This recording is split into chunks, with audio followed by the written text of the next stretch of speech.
സിനിമയെ ഒരു വ്യവസായമായി പ്രഖ്യാപിക്കാനുള്ള തീരുമാനം എടുത്തിട്ടുണ്ട്. അത് പ്രഖ്യാപിക്കും. JC Daniel international film city ചിത്രനഗരം എന്നുള്ളത് ഇന്ത്യയിലെ തന്നെ ഏറ്റവും സവിശേഷതയാർന്ന ഒരു ഫിലിം ഹെഡ്ക്വാർട്ടേഴ്സ് ആക്കി കേരളത്തെ മാറ്റുക എന്നുള്ളതാണ് ലക്ഷ്യം. കേരളത്തിൽ കൂടുതൽ ഷൂട്ടിങ്ങുകൾ നടക്കണം. അതിൻ്റെ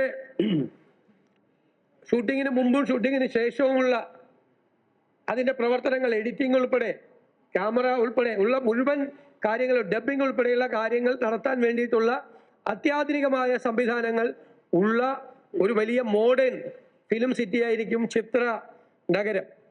അതുപോലെ MT വാസുദേവൻ നായരുടെ സ്മരണയ്ക്കായുള്ള ഒരു കൾച്ചറൽ പാർക്ക്, ആ കൾച്ചറൽ പാർക്ക് വലിയ ഉദ്ദേശത്തോടു കൂടിയാണ് ചെയ്യുന്നത്. അത് കൾച്ചറൽ ടൂറിസത്തിന്റെ ഭാഗമായിട്ടൊരു ഡെസ്റ്റിനേഷൻ പോയിന്റ് ആവും. കേരളത്തിലെ തനത് കലാരൂപങ്ങൾ, നാടകം, സിനിമ, ഡോക്യുമെന്ററി, ജെൻസി ഫിലിംസ്, എല്ലാ കാര്യങ്ങൾക്കും, എല്ലാ കലാകാരന്മാർക്കും അവർക്കുള്ള വരുമാനമുണ്ടാക്കുന്നതിനും പരിപാടികൾ അവതരിപ്പിക്കുന്നതിനും ആർട്ട് ഗാലറികൾ ഉൾപ്പെടെയുള്ള ഒരുപാട് സംവിധാനങ്ങളുള്ള വലിയൊരു കൾച്ചറൽ പാർക്കായി അതിനെ മാറ്റും.